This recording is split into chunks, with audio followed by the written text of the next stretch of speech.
शुक्लांबरधरं विष्णुं शशिवर्णं चतुर्भुजं प्रसन्नवदनं ध्यायेत् सर्वविघ्नोपशान्तये बन्धश्शश्वद्भवतु हृदये नीलकण्ठश्रिया मे सन्धत्ते यत्स्वगुरुवचनं श्वासनिश्वासतुल्यम् इन्धेहंसे पररुचिसुखं प्राप्य विद्युल्लते वा प्रान्धत्वं मे जनिशतगतं हन्मि तद्बन्धतोऽहम् अस्मच्छ्रीगुरुचरणारविन्दाभ्यां नमः। శౌనకాది మహర్షులు హయగ్రీవ వృత్తాంతం విన్న తరువాత మరలా సూత మహర్షిని ప్రశ్నిస్తున్నారు. శ్రీహరికి మధుకైటభులతో మహాసముద్రంలో 5000 సంవత్సరాల పాటు ఘోరంగా పోరాటం జరిగిందని తెలియజేశావు కదా స్వామి. అయితే ఆ దానవ వీరులు సముద్రంలో ఎట్లా ఉన్నారు, భగవానుడైనటువంటి హరి వారిని ఎట్లు హతమార్చాడు, ఆ యొక్క విషయాన్నంతా కూడా సవిస్తరంగా మాకు తెలియజేయవలసింది అని చెప్పి ఆ శౌనకాది మహర్షులు ప్రార్థించారు. అంతేకాకుండా వాళ్ళు సామాన్య జనులకు బోధ చేద్దామనే ఉద్దేశంతో వాళ్ళు కొన్ని మాటలు కూడా ఇక్కడ మాట్లాడుతూ ఉన్నారు. ఏమంటున్నారు వాళ్ళు? పశువులన్నీ కూడా తనకు స్వభావహితమైనటువంటి ఆహారాన్ని తింటాయి, అట్లాగే వాటికి నిద్రపోతాయి కావలసినప్పుడు. ఈ విధంగా తినడము, నిద్రపోవడము, భయపడము, మైథునము జరపడం మొదలైనటువంటివన్నీ చేస్తూనే ఉంటాయి. కాబట్టి వాటికి నిత్యానిత్య వస్తు వివేకం అనేది ఏది లేదు. మోక్షదాయకమైనటువంటి జ్ఞానం కూడా వాటికి ఉండదు. అయితే మానవుడికి బుద్ధి ఉంది, ఆ బుద్ధి చేత జ్ఞానాన్ని సంపాదించవచ్చు. కానీ వారు కూడా ఆ హరి యొక్క సత్కథలు వినకుండా, భగవత్ కథాకాలక్షేపం అనేది లేకుండా, ఎవడైతే భగవత్ సత్కథా కాలక్షేపం మీద శ్రద్ధ లేకుండా వాడికి ఇచ్చ వచ్చిన రీతిగా లోకంలో ప్రవర్తిస్తూ ఉంటాడో వాడు పశువుతో సమానమైపోతున్నాడు కదా అని చెప్పి వాళ్ళు అన్నారు. అంతేకాకుండా ఈ చెవులుండి కూడా వినలేనటువంటి వాడు అసలు మనిషే కాదు కదా అని శౌనకాది మహర్షులు అంటున్నారు. అంతేకాకుండా ఇంకొక మాట చెప్తున్నారు. ఈ శ్రవణము 3 విధాలుగా ఉంటుందంటే, అంటే భగవత్ కథాకాలక్షేపాన్ని వినడంలో కూడా 3 రకాలు కనబడుతున్నాయంట. ఏమిటట అంటే, శ్రవణము వేదశాస్త్ర పురాణాలను వినడమేమో సాత్వికమైనటువంటి శ్రవణము, సాహిత్య శ్రవణము రాజసము, అంటే సాహిత్యాన్ని మాత్రమే దృష్టిలో పెట్టుకొని వినేటువంటిదంతా కూడా రాజసము. అట్లాగే యుద్ధ వార్తలు మొదలైనటువంటి అన్నీ వినడం తామసము. పండితులు మళ్ళీ సాత్విక శ్రవణాన్ని మళ్ళీ 3 విధాలుగా విడగొట్టారు. అవి ఏమిటంట? అది కూడా ఉత్తమము, మధ్యము, అధమము అని మొత్తం 3 రకాలుగా సాత్విక శ్రవణం ఉంటుందంట. ఏమిటి ఉత్తమమైనటువంటి శ్రవణం ఏమిటంట అంటే, వేదాంత శ్రవణము మొదలైనవి చేస్తూ, అలాగే బ్రహ్మ విద్యా లక్షణాలు కలిగినటువంటి పురాణాలను వింటూ ఆ ముక్తి కోసమై పాటుపడటము, ఆ యొక్క నిధిధ్యాసన మొదలైనటువంటివంతా కూడా ఉత్తమమైన సాత్విక శ్రవణంలో ఉత్తమమైనటువంటివి. మధ్యమము స్వర్గసీమను చేర్చేటువంటివి, అంటే యజ్ఞయాగాదుల గురించిన వివరణ మొదలైనటువంటివన్నీ కూడా స్వర్గాన్ని చేర్చుతాయి కాబట్టి అది మధ్యమమంట. అట్లాగే అధమమైనటువంటి సాత్విక శ్రవణం ఏమిటి అంటే, భోగభాగ్యాలను కోరి ఆ యొక్క కథలను మొదలైనటువంటి వాటిని వినడము, వాటిని ఆచరించడము.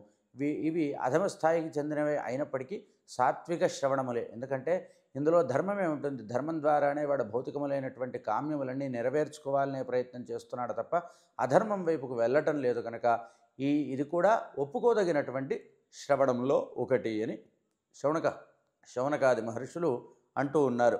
అట్లాగా ఈ విధంగానే రాజస శ్రవణంలో మళ్ళీ 3 రకాలు, తామస శ్రవణంలో మళ్ళీ 3 రకాలు కూడా ఉన్నాయి. అయితే ఇక్కడ ప్రధానమైనటువంటి విషయం దేవీ పరతత్వ ప్రకాశనమే కాబట్టి వాటి యొక్క జోలికి మనం వెళ్ళటం లేదు. ఆ సాత్విక శ్రవణం గురించి మాత్రమే మనం మాట్లాడుకున్నాము. ఆ విధంగా వీటన్నిటిలో కూడా పురాణ శ్రవణం చాలా ప్రశస్తమైనటువంటిది, అది బుద్ధి వికాసాన్ని కలిగిస్తుంది అని శౌనకాది మహర్షులు మళ్ళీ అన్నారు. ఎందుకంటే మనము చెప్తూ ఉంటారు పెద్దలందరూ కూడా, చిన్నప్పటి నుంచి పిల్లలకు నీతి కథల్ని వినిపించండి, వాళ్ళ యొక్క బుద్ధి వికసిస్తుంది, అలా వికసించినటువంటి బుద్ధి చేత వాడు ఉత్తమ పౌరుడవుతాడు అని మనకు పెద్దలు తెలియజేస్తూ ఉంటారు కదా. అట్లాగే ఈ ముక్తి మార్గంలో వెళ్ళాలనుకున్నటువంటి వాళ్లకు మధ్యలో వచ్చేటువంటి అవరోధములు ఏమిటో వాడికి తెలియదు. అయితే ఉత్తమమైనటువంటి వాడు ఇతరుల వలన విని ఎక్కడైతే ఆపద వస్తుందో అక్కడ వాడు ముందుగానే జాగ్రత్త పడతాడు. మధ్యలో మధ్యరకం వాడు అక్కడి దాకా వెళ్ళి ఆపదల్ని చూసి వెనక్కి వస్తాడు. అధముడైనటువంటి వాడు తెలుసుకోడు, ఇతరులు చెప్పినా వినడు, ఆ ఆపదల్లో పడిపోతాడు. కాబట్టి ఉత్తమమైనటువంటి పక్షాన్ని మనం స్వీకరించాలి. ఆ విధంగా వాళ్ళు ముక్తి మార్గంలో సాధకుడు సాగడానికి కావలసినటువంటి త్రోవను చూపుతూ దారిలో వచ్చేటువంటి అవరోధాలన్నింటినీ కూడా జరిగినటువంటి కథల రూపంలో తెలియజేసేవి పురాణాలు. కాబట్టి ఈ పురాణాలు బుద్ధి వికాసాన్ని కలిగిస్తాయి. పుణ్యప్రదమైనటువంటిది. పాపం కూడా నివారింపబడుతుంది ఇది వినడం వల్ల. కాబట్టి నువ్వు ముందు వ్యాసుడి వలన విన్నటువంటి ఈ యొక్క చరిత్రనంతా కూడా మాకు దయచేసి తెలియజేయి స్వామి అని సూత మహర్షిని అట్లా ప్రార్థించారు. అప్పుడు సూత మహర్షి ఇట్లా అంటున్నారు, ఓ మహామునులారా చక్కగా వినండి. పూర్వము ప్రళయకాలంలో ముల్లోకాలన్నీ కూడా లయాన్ని పొందాయి. అంటే లయమును పొంది పూర్తిగా జలప్రళయం సంభవించి మొత్తం లోకాలన్నీ కూడా ఒక మహాసముద్రం వలె మొత్తం అనంతమైనటువంటి అపారమైనటువంటి జలరాశిలో మునిగి ఉన్నాయి. అలా మునిగి ఉన్నప్పుడు దేవదేవుడైనటువంటి శ్రీ మహావిష్ణువు సృష్టిస్థితి లయలనేటువంటి కార్యములు ఆగిపోయాయి. కాబట్టి ఆయన ఆ యోగ నిద్రావశుడై ఉన్నాడు. ఆయన అలా నిద్రపోతూ ఉన్నాడు. అప్పుడు ఆ విష్ణువు యొక్క చెవి మలము నుండి మహాబలశాలులైనటువంటి మధుకైటభులు అనేటువంటి రాక్షసులు వాళ్ళు ఉద్భవించారు. ఆ నీటిలోనే పెరిగారు. అప్పుడు ఆ స్థూలకాయులు అటు ఇటు తిరుగుతున్నారు. చాలా మహాభీకరమైనటువంటి ఆకారములతో ఉన్నారు వాళ్ళు ఆ సాగరంలో అటు ఇటుగా తిరుగుతూ ఉన్నారు. అలా తిరుగుతూ ఇట్లా అనుకుంటున్నారు. ఎందుకంటే వాళ్ళు శ్రీ మహావిష్ణువులోంచి పుట్టినటువంటి వాళ్ళు కదా, వాళ్ళకు కొంత తాత్విక చింతన వాళ్లకు ఉన్నది. అప్పుడు వాళ్ళలో వాళ్ళుగా మాట్లాడుకుంటున్నారు. కారణం లేకుండా కార్యం సంభవించదు కదా, ఆధారం లేకుండా ఆధేయము కూడా ఉండదు. కాబట్టి ఆధారము ఆధేయము మొదలైనటువంటి వాటి గురించిన సందేహము మా మనస్సులో కలుగుతూ ఉన్నది. ఈ అనంతమైనటువంటి జలరాశి మాకు సుఖాన్ని కలిగిస్తూ ఉన్నది. ఇది అపారంగా ఉన్నది. కానీ దీనికి మూలం ఏమిటి? ఇది ఎక్కడి నుంచి వచ్చింది? దీన్ని అసలు ఎవరు సృష్టించారు? మేము ఈ నీటిలోన ఇలా ఎందుకు మునిగి ఉన్నాము? మేము ఈ నీటిలోనే ఎందుకు పుట్టాము? అసలు మేము ఎలా పుట్టాము? ఇదంతా వాళ్ళకి అర్థం కాలేదు. మమ్మ పుట్టించినటువంటి తల్లిదండ్రులు ఎవరు? వాళ్ళు ఎక్కడ? ఈ విషయాలేవి అర్థం కావట్లేదు కదా అని అనుకుంటున్నారు. ఇలా ఎంతసేపు ఆలోచించినా కూడా వాళ్ళు నిర్ణయానికి రాలేకపోయారు. తుదకు తమ్ముడైనటువంటి కైటభుడు తన చెంత ఉన్నటువంటి మధువును, అంటే తన అన్నగారిని చూసి ఇట్లా అంటున్నారు, అన్న, మనము ఈ జలంలో ఉండడానికి ఏదైనా ఒక మహాశక్తి కారణమై ఉంటుందేమో. ఎందుకంటే ఈ జలమే అనుకుంటే ఈ జలాన్ని సృష్టించినటువంటి శక్తి ఏదో ఒకటి ఉండాలి కదా, ఆ శక్తే మనల్ని కూడా సృష్టించి ఉంటుందేమో అని నా యొక్క అభిప్రాయం. మనందరికంటే ఆమె చాలా ఆ శక్తియే బలమైనటువంటిది. మనందరికంటే కూడా ఈ సముద్రము సాగరము వీటన్నిటికంటే కూడా ఆ శక్తి బలవత్తరమైనది అని చెప్పి నా అభిప్రాయము. మన ఉనికికి ఆమె హేతువుగా ఉందేమో అని నాకు అనిపిస్తూ ఉన్నది. ఈ కన్నుచూపు మేరలో నిండి కనిపిస్తున్నటువంటి ఈ మహాజలం అంతా కూడా దీనికి అంతటికీ కూడా ఆమె మూలాధారంగా ఉన్నదేమో అని నా యొక్క భావన. ఆమె ఆధారం చేతనే ఈ జలం ఇక్కడ నిలిచి ఉన్నది. ఆధారం లేకుండా జలం ఉండదు కదా, ఆ యొక్క శక్తియే ఆధారంగా ఉన్నటువంటిది అయ్యుండవచ్చు అని నేను అనుకుంటున్నాను. ఆ పరమశక్తే మనకు కూడా మూలాధారంగా ఉంది అని నేను అనుకుంటున్నాను అని వాళ్ళిద్దరు ఈ విధంగా మాట్లాడుకుంటున్నారు. అంటే బుద్ధిలో చైతన్యం ఉంది వాళ్ళకి. కాబట్టి తమకంటే కూడా అద్భుతమైనటువంటి అమితమైనటువంటి శక్తి ఏదో ఉంది అని చెప్పి వాళ్ళు భావన చేశారు. అలా వాళ్ళిద్దరూ మాట్లాడుకుంటూ ఉన్న సమయంలో గగనసీమ నుండి, అంటే ఆకాశము నుండి వాగ్బీజ రూపమైనటువంటి ఒక మహాధ్వని వాళ్ళ చెవుల్లోకి చేరుకున్నది. అంటే వాళ్ళు ఆ నాదం విన్నారు. విని దాన్ని అభ్యసిద్దాము, అసలు ఆ నాదం ఏమిటో తెలుసుకుందామని చెప్పి పదే పదే మనస్సులో మననం చేస్తూ ఉన్నారు.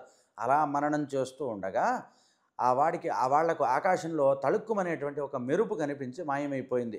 దాంతో అప్పుడు వాళ్ళు అనుకుంటున్నారు, మనం విన్నది మహామంత్రమే, మనం ధ్యానము చేస్తూ ఉన్నాం కదా, ఆ ధ్యానానికి ఆ చైతన్యము సగుణమై రూపుదాల్చింది మన యొక్క ధ్యానానికి పరవశించి. కాబట్టి మనం దీనినే ఇంకా తీవ్రంగా ధ్యానం చేద్దాము అని చెప్పి అన్నపానీయాలు ముట్టుకోకుండా జితేంద్రియులై తన్మయులై ఆ బీజాన్నే 1000 సంవత్సరాల పాటు అతి భీకరంగా జపధ్యానాదులు చేశారు. అందులో ఉండి అంతటి వారిపై ఆ పరాశక్తికి అనుగ్రహం కలిగింది. ఆ క్రూర దానవులు ఇంకా పట్టుదలతో జపధ్యానాలు చేస్తూ తపస్సు చేస్తూనే ఉన్నారు. అప్పుడు ఆ రాక్షసుల వైపు ఆ దేవి ప్రసన్న దృక్కులతో చూసి వారికి కనిపించకుండా అశరీర వాక్కులతో ఇట్లా పలికింది, ఓ దానవులారా, మీ తపస్సుకు నేను మెచ్చుకున్నానయ్యా, మీరు ఏదైనా వరం అడగండి, నేను అనుగ్రహిస్తాను అని చెప్పింది ఆ తల్లి. ఆ దేవి యొక్క వాక్కులు విన్నటువంటి దానవులిద్దరూ ఇట్లా అన్నారు, స్వామి, ఓ దేవి, మాకు స్వచ్ఛంద మరణాన్ని వరంగా ప్రసాదించు అని అడిగారు. స్వచ్ఛంద మరణం అంటే వారు కోరినప్పుడు మాత్రమే వారు వధింపబడతారు, వాళ్ళు మరణిస్తారు తప్ప అంతవరకు వారికి మరణం లేదు. మనకు ద్వాపరయుగంలో భీష్మ పితామహుల వారు ఆ విధంగా స్వచ్ఛంద మరణాన్ని కలిగి ఉన్నారు. అయితే ఆయన ధర్మాత్ముడు, వీళ్ళు దానవులై లోకాలను పీడించేటువంటి రాక్షసులు, రెండిటికీ తేడా అక్కడ ఉంది. కాబట్టి వాళ్ళు కూడా ఇదే వరాన్ని అడిగారు, మాకు స్వచ్ఛంద మరణాన్నే వరంగా ఇవ్వు అని చెప్పి. దేవి తథాస్తు, తప్పకుండా మీకు స్వచ్ఛంద మరణం కలుగుతుంది, మీరందరికీ అజేయులవుతారు, మీకు ఓటమి అనేది లేదు అని చెప్పి ఆ పరాశక్తి వారిని అనుగ్రహించింది. అలా అనుగ్రహించి అదృశ్యమైపోయింది. దాంతో వాళ్ళు చక్కగా సంతోషభరితులయ్యారు. మళ్ళీ ఆ క్రూరులు మదగర్వితులై నీటిలో ఉన్నటువంటి జలచరాలన్నింటినీ కూడా పీడించారు. కమలాసనంలో ఉన్నటువంటి బ్రహ్మదేవుడు వాళ్ళకి కనిపించారు. అంటే వాళ్ళకి అప్పటికి ఇంకా శ్రీ మహావిష్ణువు కనిపించలేడు. ఎందుకంటే ఆయన ఎక్కడో యోగనిద్రాగతుడై ఆ మహాసాగరంలో ఎక్కడో ఉన్నాడు. అయితే ఆయన నాభిలోంచి ఉద్భవించినటువంటి కమలంలో ఉద్భవించిన బ్రహ్మదేవుడు మాత్రం ఆయన పైన ఉండేసరికి వారికి కనిపించారు. దాంతో వాళ్ళిద్దరూ కూడా బ్రహ్మ దగ్గరికి వెళ్ళారు. బ్రహ్మ దగ్గరికి వెళ్ళి బ్రహ్మను చూసి సంతోషపడ్డారు. ఆయనకు 4 ముఖాలుగా కనపడుతున్నారు. ఆయన యుద్ధకాముకులయ్యారు. యుద్ధం చేయాలనిపించింది వాళ్ళకు. బ్రహ్మతో ఇట్లన్నారు, మాకు యుద్ధాన్ని అనుగ్రహించు, లేకపోతే కమలాన్ని వదిలి వేరే చోటికి వెళ్ళిపో, ఎందుకంటే నీవు దుర్బలుడుగా ఉన్నావు, చేతగాని వాడికి ఇది తగినటువంటి ఆసనం కాదు, నీవు వెంటనే లేచి ఇక్కడి నుంచి వెళ్ళిపో, ఈ చోటు వీరభోగ్యం, అంటే ఎవడైతే వీరుడో వాడికి మాత్రమే అనుభవించదగినటువంటిది, నీలాంటి దుర్బలులకు కాదు ఇది, కాబట్టి నీవు పెరిగివాడవైతే గనక మమ్మల్ని వదిలి నీవు పారిపో, లేదు అది యుద్ధం చేస్తానంటవా లేదా యుద్ధానికైనా రా అని చెప్పి ఈ విధంగా పలికేసరికి దానవుల మాటలు విని బ్రహ్మ చింతాక్రాంతుడయ్యాడు. మహాబలవంతులు ఈ దానవులు, వీళ్లతో నేనే యుద్ధం చేయాలి అని చెప్పి ఆ తాపసి అయినటువంటి, అంటే మహాతపస్వి అయినటువంటి బ్రహ్మ మనస్సులో చింతించాడు. అలా చింతించి మధుకైటభుల రాక్షసులను చూసి బ్రహ్మ సర్వ స్వతంత్రుడు సర్వతంత్రజ్ఞుడు కదా, ఆయనకంతా తెలుసు. కాబట్టి ఆయన ఇట్లా అనుకుంటున్నారు, వీరికి సామధాన భేద దండోపాయాలను గురించి ఆలోచిద్దామని అనుకుంటున్నారు. ఎదుటివారి బలాబలాలు తెలియకుండా మనము యుద్ధము చేయకూడదు, అలా చేయడం ఆత్మహత్యా సదృశ్యమే అవుతుంది అనడంలో ఎటువంటి సందేహము లేదు అని బ్రహ్మదేవుడు మనస్సులో అనుకుంటూ ఉన్నాడు. ఇవాళ రోజున కూడా యువత అనేకములైనటువంటి ఆవేశకావేశకాలకు లోనవుతూ ఉంటుంది. ఎదుటివాడు ఎవడు ఎటువంటి వాడు కూడా తెలుసుకోకుండా వాళ్ళ మీదకి ఎంతసేపటికి యుద్ధానికి వెళదామా, గొడవ పడదామా అనేటువంటి ఆ విషయాలను గురించి ఆలోచిస్తూ అనేక రకాలైనటువంటి సమస్యల్ని కొని తెచ్చుకుంటున్నాయి.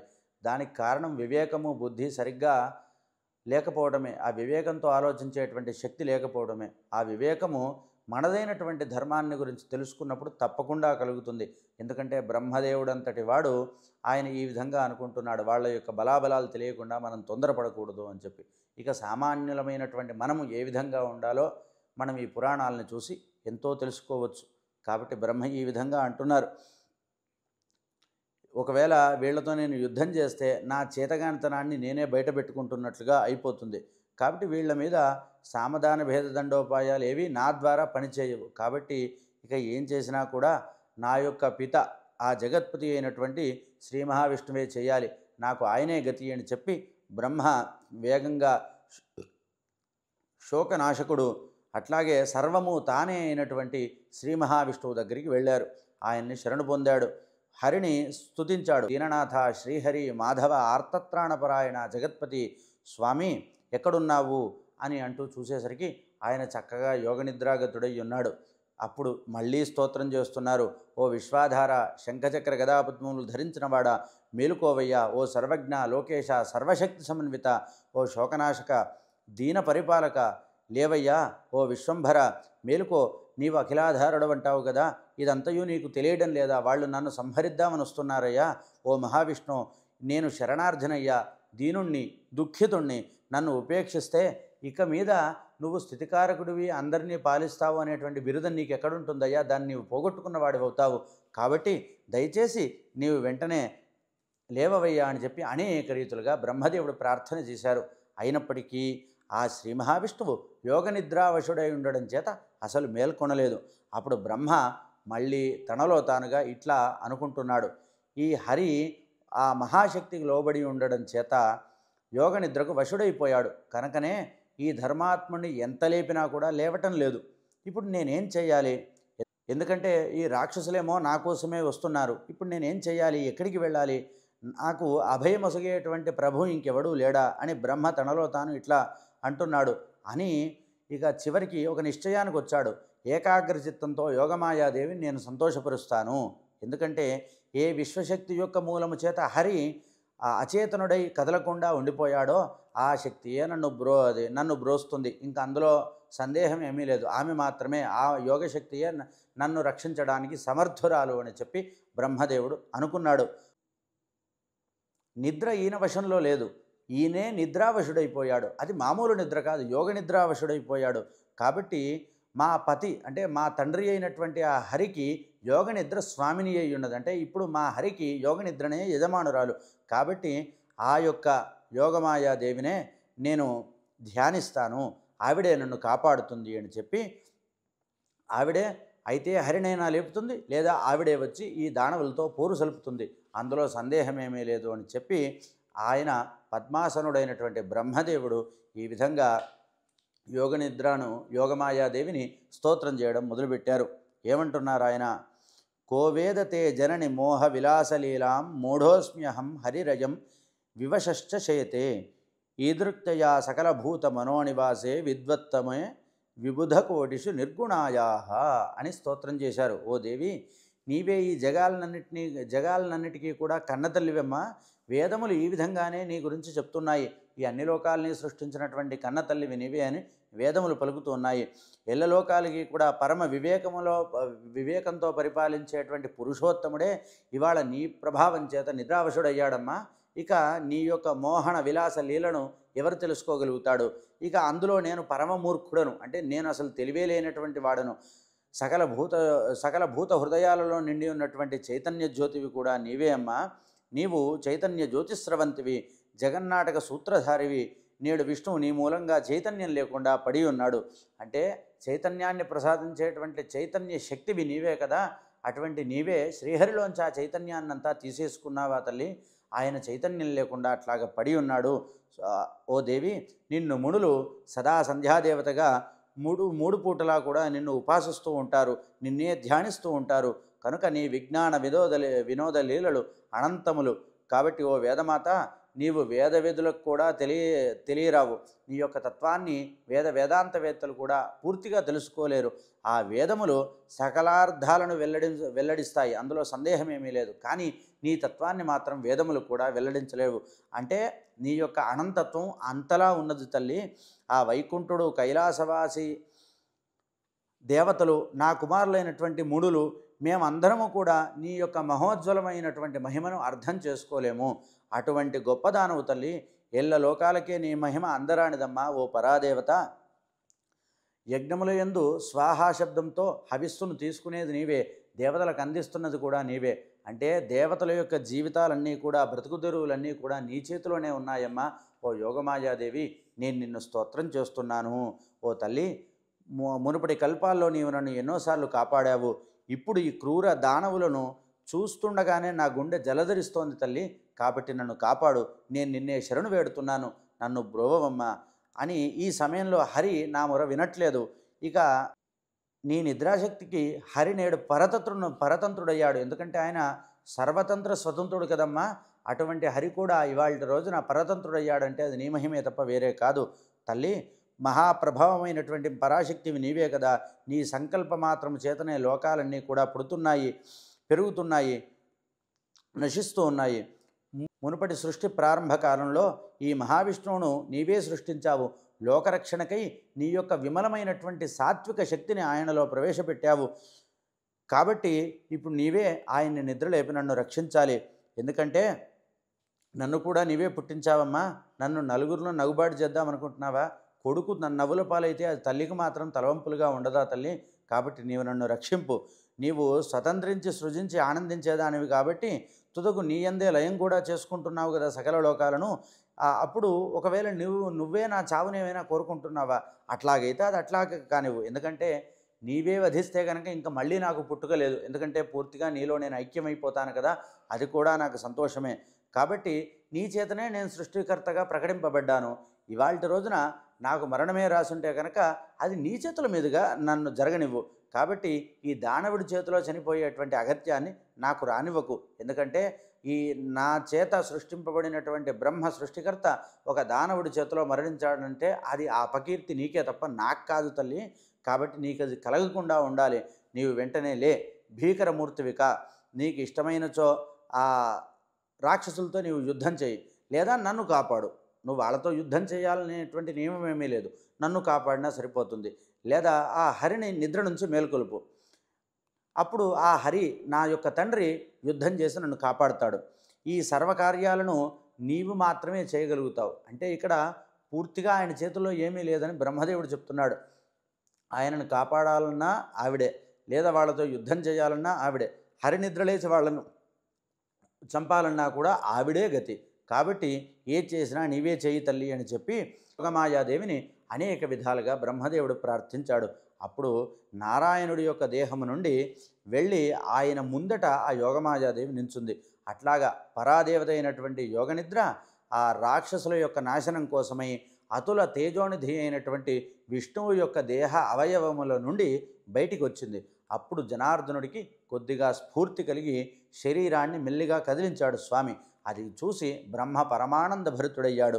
అట్లాగా చెప్తూ ఉండగా మళ్ళీ శౌనకాది మహర్షులు మళ్ళీ అడుగుతున్నారు, మహానుభావ, వేదశాస్త్ర పురాణాలను పండితుల వచనాలను విన్న తర్వాత మా హృదయంలో ఇంకొక సందేహం కలుగుతుంది. ఎందుకంటే వాళ్ళు చాలా జ్ఞానవంతులు.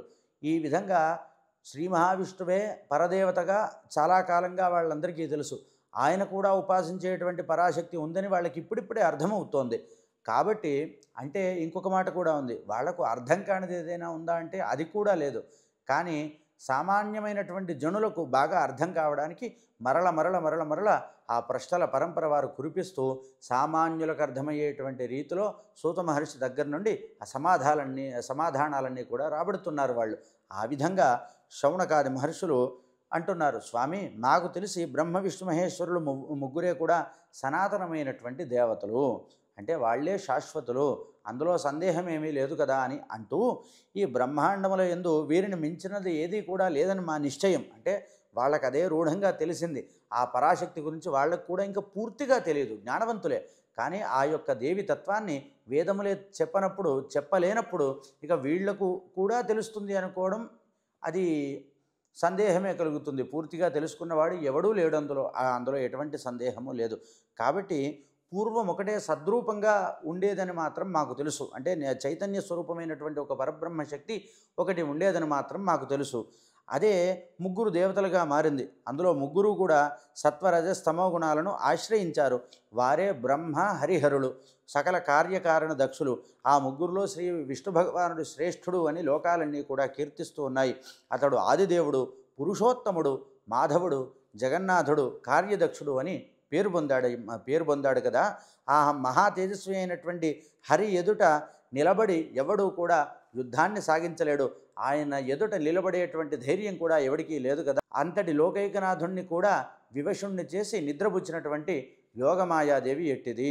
ఆ విష్ణువు యొక్క అద్భుత లీలలను, విజ్ఞానాన్ని, కార్యాచరణ సమర్థత అవన్నీ కూడా ఆయన నిద్రపోయే సమయంలో ఏమైనాయి, లేదా ఆమె నిద్రను ఆవరింపజేస్తుండగా ఆయన యొక్క శక్తి సామర్థ్యాలన్నీ కూడా ఏమయ్యాయి మాకు అర్థం కావట్లేదు.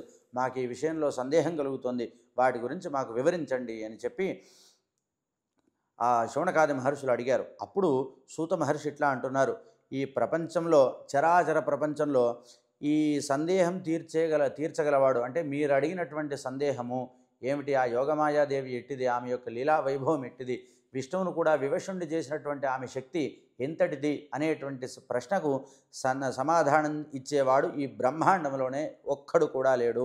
బ్రహ్మతనయులైనటువంటి సనాతనాది మునులు కూడా ఆ యొక్క సందేహానికి సమాధానం చెప్పలేరు. నారదుడు, కపిలుడు మొదలైనటువంటి వారే ఈ ప్రశ్నకు సమాధానం చెప్పలేకపోయారు. ఇక దీన్ని గురించి వివరించడానికి నేనంతటి వాడినయ్యా, ఆ విష్ణువే సర్వజ్ఞుడు సర్వపాలకుడని వేదములలో కూడా చెప్పబడింది. అతడి వల్లనే ఈ చరాచర విరాట్ రూపం పుట్టిందని కూడా వర్ణింపబడింది. కాబట్టి శ్రీమన్నారాయణుణ్ణి చాలామంది కొలుస్తూ ఉంటారు. అంతేకాకుండా కొందరు చంద్రమౌళి, ముక్కంటి, పంచవక్త్రుడు, వృషవాహనుడు, మహాదేవుడు, వామదేవుడు అనేటువంటి పేర్లతో విలసిల్లుతున్నటువంటి గౌరీ దేహార్థధారి సర్వశక్తియుక్తుడు దక్షయాగ విధ్వంసుడైనటువంటి ఆ సాంబ సదాశివుణ్ణి గురించి అనేక మంది కొలుస్తూ ఉంటారు. మరి కొందరు వేదవేత్తలు 3 సంధ్యల యందు చాలా స్తోత్రములతో సవితృదేవతని ఆ ఉపాసన చేస్తూ ఉంటారు. అట్లాగే వేదములన్నీ కూడా సూర్యోపాసన చాలా గొప్పదని నొక్కి వక్కాణిస్తూ ఉన్నాయి. అందువల్ల కొందరు బ్రహ్మవిధులు సూర్యుడిని ఉపాసిస్తారు. మరికొందరు బ్రహ్మవిధులు నిగమములు పలికినటువంటి విధముగా అగ్నిని, లోకపాలకుడైనటువంటి ఇంద్రుణ్ణి, వరుణ్ణి స్తోత్రం చేస్తూ ఉంటారు. ఇప్పుడు నిర్గుణమైనటువంటి శుద్ధ చైతన్యాన్ని ఉపాసించేటువంటి వాళ్ళ గురించి చెప్తున్నారు. అంతేకాకుండా ప్రతివాడు చివరాఖరికి ఆత్మతత్వం గురించి ఏ విధంగా విచారణ చేయాలో కూడా ఇక్కడ మనకు తెలియజేస్తున్నారు. ప్రత్యక్ష వస్తు విజ్ఞానముల చేత బుద్ధిమంతుడు మాటిమాటికి వితర్కిస్తూ ఉంటాడు. ఆత్మచింతన చేస్తూ ఉండాలి ప్రతి సాధకుడు కూడా. తాను దృష్టాంతముల చేత తన నిజస్వరూపాన్ని విమర్శించుకోవాలి, సత్యమార్గంలో నడవాలి, ఆ విధంగా ఆత్మదర్శనాన్ని చేయాలి అని చెప్పి పెద్దలు చెప్తూ ఉంటారు. అదేవిధంగా అన్ని పురాణాల సారం కూడా అదే అయ్యున్నది. బ్రహ్మయందు సృజన శక్తి, శ్రీ విష్ణువు యందు పరిపాలన శక్తి ఉన్నది, రుద్రుడి యందు సంహారక శక్తి కూడా ఉన్నది. అట్లాగే సూర్యుడిలోన ప్రకాశన శక్తి, శేషువునందు అంటే సహస్రశేషుడి యందు, కూర్మమునందు భూభరణ శక్తి, అగ్నియందు దాహక శక్తి, వాయువునందు ప్రేరక శక్తి, ఈ శక్తులన్నీ కూడా ఉన్నాయి. అవన్నీ ఆ యొక్క శుద్ధ చైతన్యం యొక్క లీలాస్వరూపాలే. ఈ శక్తులన్నీ కూడా ఆ మహాశక్తి యొక్క పరిణామ స్వరూపాలే. కాబట్టి ఈ స్థావర జంగమాత్మకమైనటువంటి బ్రహ్మాండంలో గడ్డి మొదలుగా పరబ్రహ్మ వరకు కూడా అన్ని భూతముల యందు ఉండేటువంటి ఆ శక్తిని మనం తెలుసుకోవలసి ఉన్నది. అట్లాగే శక్తి లేని చరాచర వస్తువులన్నీ పలికిమాలినవే. అసలు గట్టిగా చెప్పాలంటే అసలు ఆ శక్తి లేనటువంటి వస్తువు ఏది కూడా ఈ లోకంలో లేదు. కాబట్టి ఆ విశ్వశక్తిని ఆత్మరతితో అంటే ఆత్మయందే రమిస్తూ తెలివి వెలుగుతో అంటే తెలివి జ్ఞానం అనేటువంటి వెలుగు చేత ఆ యొక్క మహాశక్తిని దర్శించి నిత్యము ఉపాసించవలసి ఉన్నది. విష్ణువుకు సాత్విక శక్తి ఏ విధంగా ఉందో దానిని అతడు కోల్పోతే ఏ విధంగానైతే ఆయన యొక్క ఆ స్థితి అనేటువంటి ఆట అక్కడికి ఆగిపోతుందో, బ్రహ్మయందు రాజస శక్తి ఏ విధంగా అయితే ఉన్నదో ఆ రాజస శక్తి నశించినప్పుడు ఆయన సృష్టి కార్యాన్ని నిర్వహించలేడో, రుద్రుడి యందు అంటే పరమశివుని యందు లయశక్తిగా ఏ తామసీ శక్తి అయితే ఉన్నదో ఆ శక్తి లేనట్లయితే ఆయన ఏ విధంగా నిశ్చలుడై ఉండిపోతాడో, ప్రతి మానవుడు కూడా తన శక్తిని తాను తెలుసుకోవాలి, తనలో ఉన్నటువంటి చైతన్యాన్ని తెలుసుకోవాలి అని సూత మహర్షి తెలియజేస్తున్నారు. అంటే ఇక్కడ మనకు వాళ్ళ యొక్క సందేహంలో సగుణోపాసనను నిర్గుణోపాసనను చెప్పారు. ఆ నిర్గుణోపాసన యందు ఇంకా చేరడానికి గాను ఆ యొక్క నిశ్చయాత్మకమైనటువంటి బుద్ధిని పరిపుష్టం చేయడానికి భూతముల యందు ఏ శక్తి కలిగి ఉందో ఆ యొక్క శక్తి ఆ పరబ్రహ్మ స్వరూపంగా మనం ఏ విధంగా తెలుసుకోవాలో మనకు తెలియజేస్తూ, బ్రహ్మ విష్ణు మహేశ్వరుల్లో ఉన్నటువంటి శక్తి కూడా ఆ శక్తి నుంచి వచ్చినటువంటి భాగమే అని తెలియజేస్తూ, ఇక్కడ ఇంకో మాట చెప్పారు కదా, మానవుడు కూడా తన శక్తిని తాను తెలుసుకోవాలి అని చెప్పి. ఆ విధంగా మనిషి తనలోనే ఉన్నటువంటి భగవంతుణ్ణి దర్శించాలి. అంతేకాకుండా ధర్మబద్ధమైనటువంటి జీవనాన్ని కొనసాగించేటప్పుడు తన యొక్క జీవితంలో అనేకములైనటువంటి ఆటుపోట్లు ఎన్నో కలుగుతూ ఉంటాయి. కానీ తన శక్తిని తాను నమ్ముకుంటే కనుక ఏనాటికి కూడా మనుష్యుడు ఓడిపోకుండా ఆ పరాశక్తి యొక్క దయచేత వాడు విజయుడై సదా వాడి జీవితాన్ని సంతోషభరితంగా ఉంచుకుంటాడు అని చెప్పి కూడా ఇక్కడ మనకు తెలియజేస్తున్నారు. అట్లాగా సూత మహర్షి చెప్తూ ఆ మూలాధార శక్తియే ఈ చరాచర బ్రహ్మాండములను నిర్మిస్తోంది, పోషిస్తోంది, సంహరిస్తోంది. ఆ శక్తికి బలము లేకపోతే ఆ శక్తిలోంచే కదా మిగతా ఇందాక చెప్పుకున్నటువంటి దేవతలందరూ కూడా ఉద్భవించారు. బ్రహ్మ విష్ణు మహేశ్వర రవి వన్య వరుణ మొదలైనటువంటి దేవతలందరూ కూడా శక్తిహీనులైపోతారు. ఆ శక్తియే అన్ని కార్యకారణములందరూ కూడా ప్రత్యక్షంగా వెల్లడి అవుతోంది.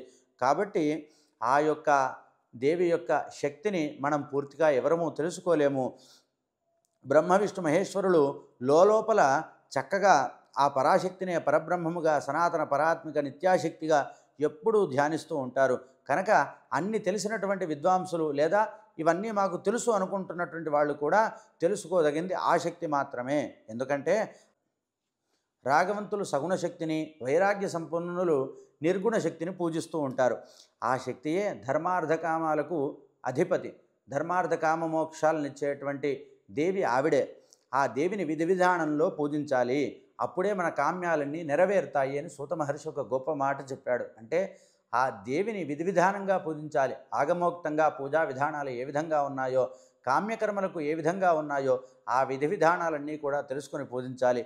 నేటి రోజున పూజ అనేటువంటి పేరుతో చాలా విధాలైనటువంటి ఉత్పాతములు జనించే విధంగా పూజలు ఆరాధనలన్నీ కూడా చేస్తూ ఉన్నారు.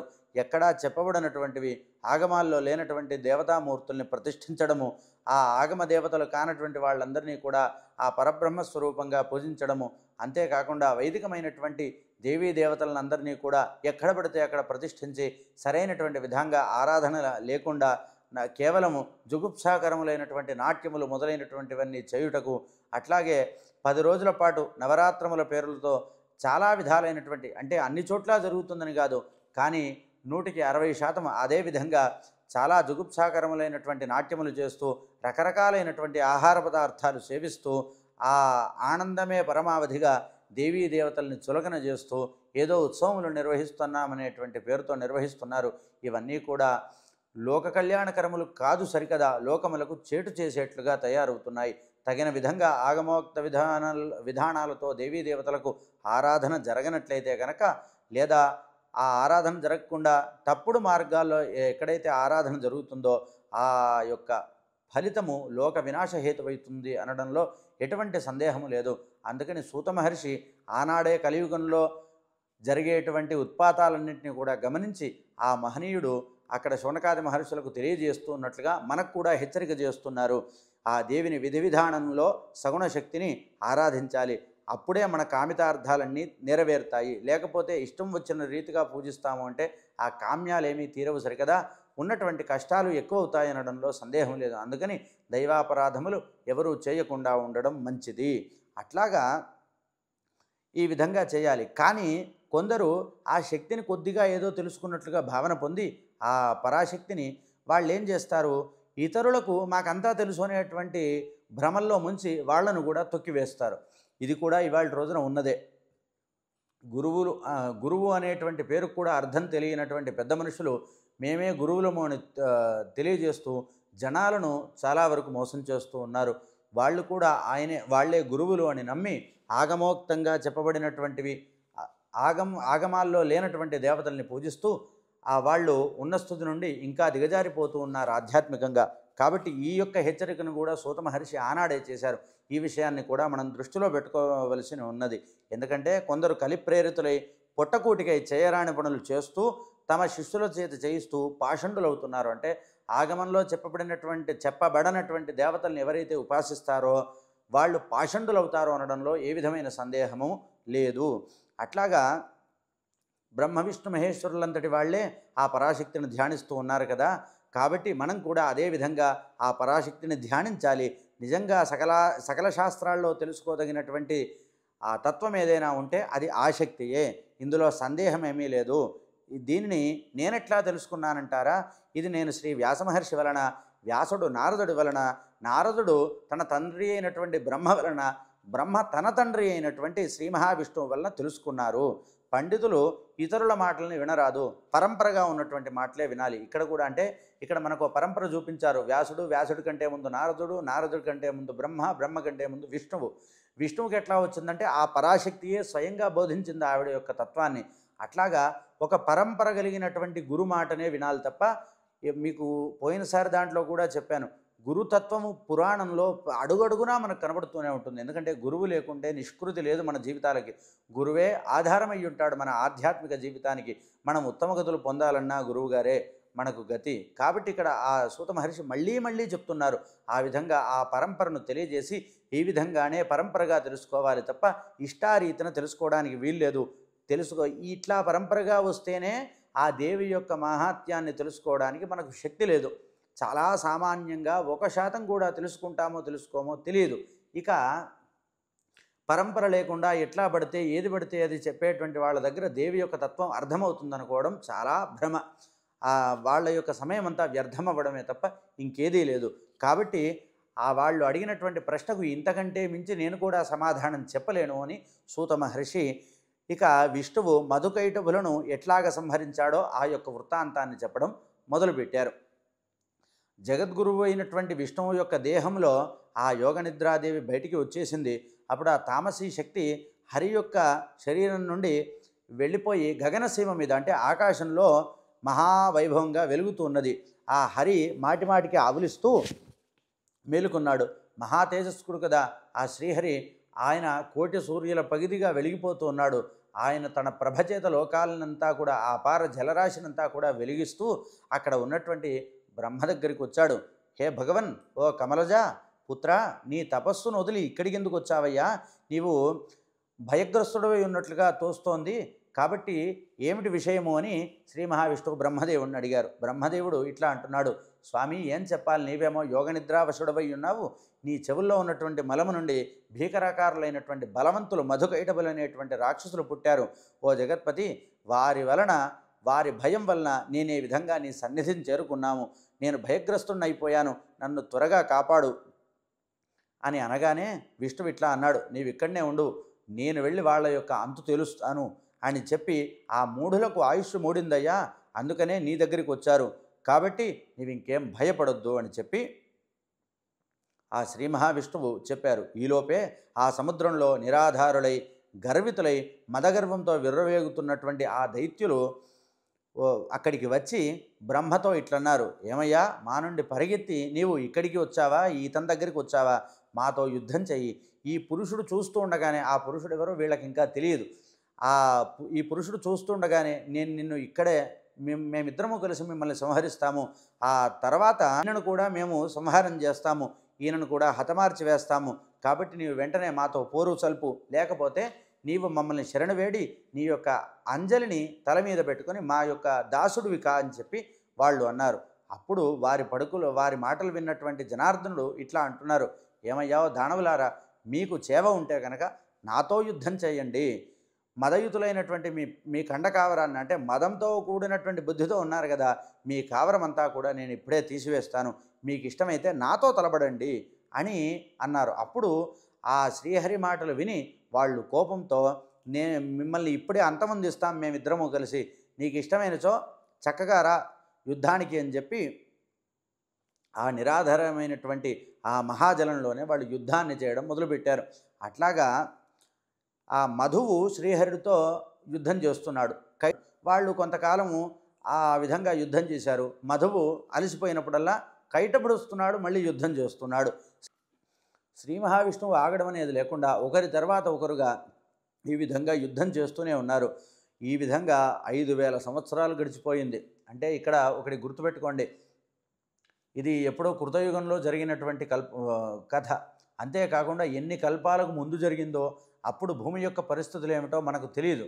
కాబట్టి అన్ని వేల ఏళ్ళు మనుషులు జీవించారా అనేటువంటి సందేహం ఇందులో పెట్టుకోవడానికి లేదు. శాస్త్రాధారాన్ని నమ్ముతున్నప్పుడు శాస్త్రము, స్మృతులు, పురాణాలు చెప్పింది కూడా నమ్మి తీరవలసిందే. అప్పటి యొక్క పరిస్థితులు మనకు తెలియదు కాబట్టి నిజంగా అన్ని వేల సంవత్సరాలు ఆ రాక్షసులు బ్రతికి ఉండేటువంటి అవకాశము ఉన్నది. అంతేకాకుండా ఇవాళ రోజున సైన్స్ చెప్తున్నట్లుగా వేరు లోకాల్లో సమయం వేరువేరుగా ప్రవర్తిస్తూ ఉంటుంది. అంటే వేరువేరు గెలాక్సీల దగ్గరికి వెళ్ళినప్పుడు వేరువేరుగా సమయం ప్రవర్తిస్తూ ఉంటుంది. కృష్ణవిలాల దగ్గర ఒక రకంగా ప్రవర్తిస్తుంది సమయము అని మనకి ఇప్పటికే ఆధునికమైనటువంటి విజ్ఞాన శాస్త్రం కూడా రుజువు చేసింది. అందులో సందేహం లేదు కదా. ఆ విధంగా వారు ఏ యొక్క లోకంలో ఈ విధంగా యుద్ధం చేశారు అంటే, ఈ లోకాలన్నీ కూడా జలంతో నిండి ఉండగా వారు సమయము ఆ విధంగా ప్రవర్తించేటువంటి స్థలంలో వాళ్ళు యుద్ధం చేసి ఉండవచ్చు. భూమి మీద ద్వాపర యుగంలో వ్యాస మహర్షి యొక్క వృత్తాంతమంతా ప్రవచిస్తూ ఉన్నటువంటి సమయంలో ఆయన ఆ విధంగా లెక్కగట్టి ఉండవచ్చు. వాళ్ళు భూలోక సంవత్సరాలకు 5000 సంవత్సరాల పాటు పోరు సల్పారని ఆ విధంగా కూడా లెక్కగట్టి ఉండవచ్చు. కాబట్టి ఇందులో సనాతన ధర్మాన్ని నమ్మేటువంటి ఎవరూ కూడా సందేహపడేటువంటి అవసరం లేదు. అంతేకాకుండా విధర్మీయులు ఎవరైనా ఇన్నిన్ని వేల ఏళ్ళు ఎట్లా బ్రతికగలిగారు అంటే వాళ్లకు మీరు కొట్టినట్లుగా ఈ యొక్క సమాధానాన్ని హాయిగా చెప్పవచ్చు, అందులో సందేహమేమీ లేదు. ఈ విధంగా 5000 సంవత్సరాల పాటు యుద్ధం చేశారంట. శ్రీహరి చాలా అలసిపోయారు. ఆయన ఆశ్చర్యపోయాడు, వీళ్లతో 5000 సంవత్సరాల పాటు నేను యుద్ధం చేశాను, అయినా వీరికి శ్రమ కలగడం లేదు, కానీ నేనేమో అలసిపోతున్నాను కదా, ఏమిటిదంతా అని ఆయన ఆలోచిస్తూ ఉండగా ఆ దానవులిద్దరూ కూడా ఇట్లా అంటున్నారు, ఓ విష్ణు, నీలో బలం పోతే గనక, ఆ యుద్ధం చేయడానికి అలసిపోతే గనక మేమేమీ నిన్నేమీ చేయము, నువ్వు మా దాసుడవైనావు అని చెప్పి ఆ తల మీద చేతులు పెట్టుకొని మాకు దాసుడవు కాబట్టి, లేకపోతే నీకు ఇంకా ఓపిక ఉందా, నీవు వెంటనే యుద్ధం చేయి, కాబట్టి మొదట నిన్ను చంపివేస్తాము, తర్వాత ఈ 4 ముఖాల వాడిని కూడా మేము అంతం చేస్తాము అని చెప్పి వాళ్ళు ఆ విధంగా ప్రగల్భాలు పలికారు. అప్పుడు వారి మాటలు విని భగవంతుడు సామపూర్వకంగా, అంటే ఆయన తండ్రి కదండి, మరి అందరికీ కూడా ఆ రాక్షసులు కూడా వచ్చింది ఆయనలోంచే కదా, కాబట్టి ముందుగా చెప్పి చూడడం తర్వాతే దండోపాయము, కాబట్టి ఇక్కడ సామోపాయాన్ని ఆయన ఆలోచించారు. ఇట్లా అంటున్నారు, మీతో 5000 సంవత్సరాల పాటు యుద్ధం చేశాను, మీరిద్దరూ సమానమైనటువంటి బలం కలిగినటువంటి వారు, సోదరులు, నేను మాత్రం ఒక్కడే, మీరు నడుమన సేద తీరుతున్నారు, అంటే ఒకళ్ళు యుద్ధం చేస్తున్నప్పుడు ఇంకొకళ్ళు విశ్రాంతి తీసుకుంటున్నారు, ఆ విధంగా చేస్తున్నారు, మరి నేను ఒక్కడిని, కాబట్టి ఇది ధర్మం కాదు, ఓ పని చేద్దాం, కాసేపు నేను విశ్రాంతి తీసుకుంటాను, నేను విశ్రాంతి తీసుకుని వచ్చిన తర్వాత మళ్ళీ మనం యుద్ధం చేద్దాం అని ఆ శ్రీ మహావిష్ణువు అన్నారు. ఆ యొక్క మాటలు విని ఆ రాక్షసులు కూడా అతని మీద విశ్వాసం ఉంచారు. తర్వాత శ్రీ మహావిష్ణువు విశ్రాంతిని పొందిన తర్వాత మళ్ళీ సమరం చేద్దాము, ఇక ఈ హరిని అప్పుడు మనం సంహరిద్దాము అని చెప్పి ఆ రాక్షసులిద్దరూ కూడా అనుకున్నారు. ఇంకా శ్రీ మహావిష్ణువు కొంత విశ్రాంతి తడవుతో ఆయన ధ్యానం చేస్తూ కూర్చున్నారు. అప్పుడు ఆయనకు ఈ విధంగా జ్ఞానోదయమైంది. ఆ ధ్యానంలో ఈ శ్రీదేవి పరాశక్తి యొక్క వరం చేత వాళ్లకు స్వచ్ఛంద మరణం అనేటువంటి వరం ఉన్నది, కాబట్టి వీళ్ళు నశింపరు, నేను వీరితో వ్యర్థంగా యుద్ధం చేస్తున్నాను, అందులో సందేహం ఏమీ లేదు, ఎందుకంటే నేను ఎట్లా ఎదిరించినా వీళ్ళు మరణించేటువంటి అవకాశం లేదు, చావకుంటే కనుక వీళ్ళు మరింతగా దుఃఖకారకులు అవుతారు లోకాలకు, కాబట్టి భగవతి వీరికి ఇచ్చినటువంటి వరం చాలా దుర్భరమైనటువంటిది, ఇక ఎంత దుఃఖితుడినైనా అంటే నేను ఎంత ఏడ్చినా సరే వాళ్ళు చావరు, ఎందుకంటే వాళ్ళు స్వచ్ఛంద మరణం కదా, ఎవడైనా సరే పూర్తిగా 4వ స్టేజ్లో ఉండి రోగము ఇంకా 2-3 రోజుల కంటే ఎక్కువ బ్రతకడు అని చెప్పినటువంటి వాడు కూడా శరీరం అంతా శిథిలమైపోయినా సరే, కాళ్ళు చేతులు చేవదచ్చిపోయి అసలు కదలకున్నా సరే ఆ యొక్క జీవి కూడా వాడు బ్రతకాలనే కోరుకుంటాడు, అందులో సందేహమేమీ లేదు. కాబట్టి ఇక ఈ బలమదోన్మత్తులు అసలే మహావీరులు మహారాక్షసులు, వీళ్ళు అసలు చావును ఎందుకు కొని తెచ్చుకుంటారు, వాళ్ళంతటా వాళ్ళుగా అనుకున్నప్పుడు కదా, కాబట్టి ఇక నాకేం దిక్కులేదు, నేనిప్పుడు కామప్రదాయిని, నా యొక్క కామ్యం ఆవిడే తీర్చాలి, కాబట్టి ఆ శ్రీ విద్యాశక్తిని నేను శరణు వేడుతాను, ఆమె సుప్రసన్న కానిదే కోరికలు సిద్ధించవు, నా కోరిక ఇప్పుడు ఆవిడ్ని సేవించడమే అని చెప్పి ఆవిడకు నమస్కారం చేసి ఇట్లాగా స్తోత్రం చేస్తూ ఉన్నారు. నమోదేవి మహామాయే సృష్టి సంహారకారిణి అనాది నిధనే చండి భుక్తి ముక్తి ప్రదేశివేహే. ఓ దేవి మహామాయ సృష్టి సంహారకారిణి చండి భుక్తిముక్తి ప్రదాయిని, నీకు నా వందనములమ్మా, నేను నీకు నమస్కారం చేస్తున్నాను, నీ ప్రభావం చేత నేను నిద్రపోయాను, మరల నీ మూలం చేతనే నేను మేల్కొన్నాను, ఈ ఘోరమైనటువంటి సంగ్రామాన్ని కూడా నేను చేశాను, సకల భూతాలకు ఆశ్రయభూతమైనటువంటి నేను నిన్ను శరణు వేడుతున్నానమ్మా. ఓ దేవి, నేను యుద్ధం చేత ఖిన్నుణ్ణైపోయాను, అలసిపోయాను, నాకు ఇప్పుడు నీవు సహాయం చేయి తల్లి అని ప్రణమిల్లుతున్నటువంటి దేవదేవుడు వాసుదేవుడు సనాతనుడైనటువంటి ఆ హరిని చూసి దేవి ఇట్లా పలికింది, ఓ దేవదేవా, నీవు మళ్ళీ వాళ్లతో యుద్ధాన్ని చేయి, నేను నా మాయాశక్తి చేత వీరి యొక్క బుద్ధులను మోహింపజేస్తాను, అప్పుడు ఆ శూరులు మాయామోహితులవుతారు, వెంటనే వాళ్ళని నీవు సంహరించు అని ఆ దేవి ఆనతి ఇచ్చింది. ఆ యొక్క శ్రీదేవి పలుకులు విన్నాడు. అంతలో మహావీరులైనటువంటి దానవులు యుద్ధకాములై మళ్ళీ ఈ సమరస్థలాన్ని చేరుకున్నారు. వాళ్లను చూసి విష్ణువు సంతోషించి రమ్మన్నారు. వాళ్ళు కూడా శ్రీ మహావిష్ణువును చూసి, ఓ మహాకామ చతుర్భుజ, ఇక్కడనే నిల్చో, ఇంకెప్పుడూ వెళ్ళకు బయటికి, మాతో యుద్ధాన్ని చెయ్యి. నిజంగా వాళ్ళు ఇంకో మాట అంటున్నారు, నిజంగా జయాపజయాలు దైవాధీనాలయ్యా, బలవంతుడే సహజంగా గెలుస్తారని అందరూ అనుకుంటారు, కానీ ఒక్కొక్కప్పుడు దైవబలం చేత దుర్బలుడు కూడా గెలుస్తారు, కాబట్టి ఇప్పుడు నీవు మాత్రం మాతో పోరు, ఎందుకంటే నీకు పరాజయం అనేది లేదని మాకు తెలుసు, పోయిన కల్పాల్లో ఎంతోమంది రాక్షసులను నీవు సంహరించావు, నీకు ఎదురనేది కూడా లేదు, అది కూడా మాకు తెలుసు, కానీ ఆ దేవి యొక్క దయచేత మాకు స్వచ్ఛంద మరణం ఉంది, కాబట్టి ఇక నీ చేతిలో మేము పోవడం అనేది లేదు, మా చేతిలో నీవు పోవడమే మిగిలింది అని చెప్పి యుద్ధంలో తలపడ్డారు. అప్పుడు అద్భుతమైనటువంటి యుద్ధాన్ని వాళ్ళు చేస్తూ ఉన్నారు. ఆ విధంగా పరస్పరంగా దారుణంగా యుద్ధం జరుగుతూ ఉండగా నారాయణుడు ఆ వీర్యవంతుల నైపుణ్యాన్ని చూసి తన సమక్షంలో ఉన్నటువంటి అంటే ఆకాశంలో ఉన్నటువంటి భగవద్ని చూసి దర్శించాడు. అప్పుడు ఆ దేవి కరుణారస దృక్కులతో హరిని చూసి వెంటనే ఆ మరులు రేకెత్తించేటువంటి వాడి చూపులతో ఆ దానవుల్ని చూసింది. ఒక్కసారిగా నవ్వింది. ఆ యొక్క చిరునవ్వు చిందుతున్నటువంటి దేవి ముఖాన్ని చూసినటువంటి ఆ రాక్షసులు మోహమధాంధులయ్యారు. ఆ దేవిని మోహించారు. వాళ్ళు దేవీ రూపము చేత మాటిమాటికి కూడా మనసునందు తలుచుకుంటున్నారు. ఆమెనే చూడడం మొదలుపెట్టారు. ఆ మహాదేవి మహిమ వలన వాళ్ళు మాయకు లోనైపోయారు. కార్యకుశులై ఉండి కూడా యుద్ధాన్ని చేయలేనటువంటి పరిస్థితుల్లోకి వచ్చారు. అప్పుడు శ్రీ మహావిష్ణువు వాళ్ళు ఆ మాయకు పూర్తిగా వశులయ్యారని తెలుసుకొని వెంటనే మేఘ గంభీర ధ్వనితో ఇట్లా అంటున్నారు, ఓ రాక్షసులారా, మీరు మహావీరులు, మీరు వరం అడగండి, మీ యుద్ధానికి సంతోషించానయ్యా. నాతో 5000 సంవత్సరాల పాటు యుద్ధం చేసిన వాడు ఎవడూ లేడు, కాబట్టి మీరు యుద్ధం చేశారు, నేను మీకు చక్కగా వరాన్ని ఇస్తాను అని శ్రీ మహావిష్ణువు అన్నారు.